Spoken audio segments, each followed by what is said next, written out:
Land Bank, empowering Filipinos. Magandang umaga mga kasama, Radyoman Zander Kayabyab at oras na naman para sa ating balitang Land Bank. Kayo ho ba ay magsasaka, mangingisda o kaya naman po ay agrarian reform beneficiary na gustong palaguin ang inyong kabuhayan subalit nagdadalawang isip na manghiram ng puhunan sa bangko, marahil po dala ng inyong pangambang mahirapan sa pagbabayad? Pues may sagot po ang Land Bank dyan para sa inyo. Kamakailan lang ay inilunsad ng Land Bank itong kanilang ASCEND program o ang Agri-Fishery Support through Capability Enhancement for Nationwide Development sa Cagayan. Pag sinabi hong ASCEND, ibig sabihin ho papaakyat. Ito po ay dinaluhan ng humigit kumulang 1,000 mga magsasaka mula sa buong probinsya. Ngayong umaga ho, makakasama natin si Attorney James G. Alilam. Siya po ang Department Manager ng Land Bank Cagayan Lending Center para pag-usapan po itong Land Bank ASCEND program. Good morning po sa inyo, Attorney James. Si Zander po ito. Magandang araw din sa iyo, Zander, at sa lahat ng ating tagapakinig. Sa atin pong unang tanong, patungkol po dito sa napakagandang balitang ito, ano nga ho ba ang Land Bank ASCEND program? Gaya nga ng nabanggit mo, Zander, nitong January 24 lamang ay opisyal naming inilunsad ang ASCEND program sa Lalo, Cagayan. Ang ASCEND program ay isang capacity building and training component ng Land Bank AgriSenso Plus program na inilunsad ng Land Bank nitong nakaraang taon.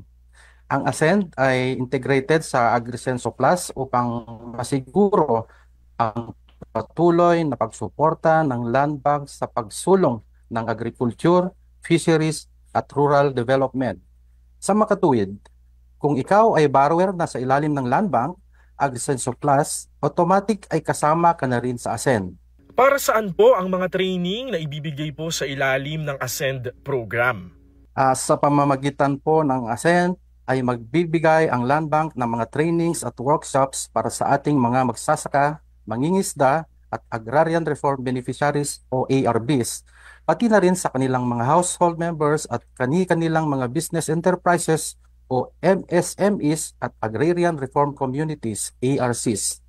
Naglalayon po ang programa na ito na tulungan ang mga beneficiary na mapalakas pa ang kanilang operasyon upang masigurado ang kanilang kakayanan, bayaran ang kanilang loans habang patuloy ang paglalago sa kanilang hanapbuhay.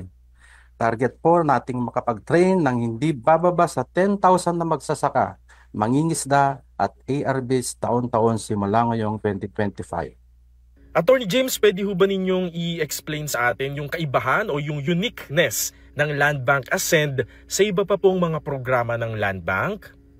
Unang-una, Zander, ay itinatag natin ang programang ito sa pundasyon ng pakikipagtulungan sa iba't ibang ahensya ng gobyerno at pribadong sektor. Pangalawa, sa Land Bank ASCEND ay kasama natin ang ating partners, Department of Agriculture, Department of Agrarian Reform, Land Bank Countryside Development Foundation Incorporated, LCDFI, Agrea Agricultural Communities International Foundation Incorporated, at iba pang mga organisasyon upang i-deliver ang mga expert-facilitated training modules. Ang programang ito ay mayroong holistic development approach na nakafocus hindi lamang sa financial literacy, kundi pati na rin pagtibayin ang kabuhayan ng ating borrowers at mapadali ang pagbabayad sa kanilang loans. Ayan, may mga nabanggit ho kayo kanina ng mga beneficiaries sa ating mga agri-fisheries, clients. Sino-sino ho ba specifically ang pwedeng maging beneficiaryo ng programang ito? Ito ang mga pwedeng maging beneficiaries. Ang una, yung individual beneficiaries, sila yung mga small farmers and fishers na 18 to 65 years old. Sila dapat ay registered sa Registry System for the Basic Sectors in Agriculture o yung tinatawag natin na SBSA or holding RSPSA enrollment stubs. Pangalawa, mga agrarian reform beneficiaries or ARBs. Pangatlo, members of their households. Kasali yung mga asawa at mga anak, pati na rin yung kanilang business enterprises na mga MSMEs. Pwede rin yung mga organizations kagaya ng farmers cooperatives or associations registered with the CDA, DOLE, SEC, DTI, or NIA. Pangatlo, pwede rin yung mga agrarian reform communities or ARCs barangays or clusters of barangays primarily composed of ARBs committed to integrated development. May na-mention din ho kayo kanina na sa pamamagitan ng Ascend, magkakaroon ng mga training, mga seminar at iba pang serbisyo na pwede po para sa ating agri-fishery sector. Ano-ano po yung mga example na ito, Attorney James? Tama ka dyan, Zander. Una na po sa mga training na yan ay ang digital financial literacy. Dito ay magbabahagi tayo sa ating beneficiaries ng kaalaman para sa mas epektibong paggamit ng teknolohiya para mas maayos na mapangasiwa ng kanilang pera. Pangalawa, mayroon din po tayong tinatawag na stakeholder mapping. Dito ay aalamin ng Land Bank ang inyong kakayahan at sitwasyon sa buhay para masigurong swak sa inyo ang mga trainings na aming ibibigay. Pangatlo, para naman mas maging effective ang capacity building program, mayroon din itong module development component kung saan lahat ng training materials ay i-disenyo base sa mga pangangailangan ng ating mga beneficiaries. Tuloy-tuloy na po yan hanggang sa training and upskilling sessions na pangungulahan ng ating partners katulad ng LCDFI at AGREA para palakasin ang kakayahan ng ating mga clients pati na ang transition. Panglima ay ang tinatawag nating market linkage component. Tutulungan kayo ng Land Bank na makahanap ng mas maraming market opportunities para siguradong may benta ang inyong mga produkto o serbisyo. At ang huli ay ang monitoring and evaluation. Naman na yan. Nasiling ka na, umuuni mo diyan. Makita nga sa niyan. Ang mga programming ating sinasagawa. Pwede mo bang malaman kung paano po yung delivery? Kita na ko utin, sir. Mga online para po sa ating mga benepisyaryo. Ang mga trainings at workshops na ito ay gagawin sa iba't ibang paraan gaya ng classroom workshops and seminars, training sessions, hands-on activities and practical application, coaching, counseling, and business advisory support. Yun po ang pinakahuli.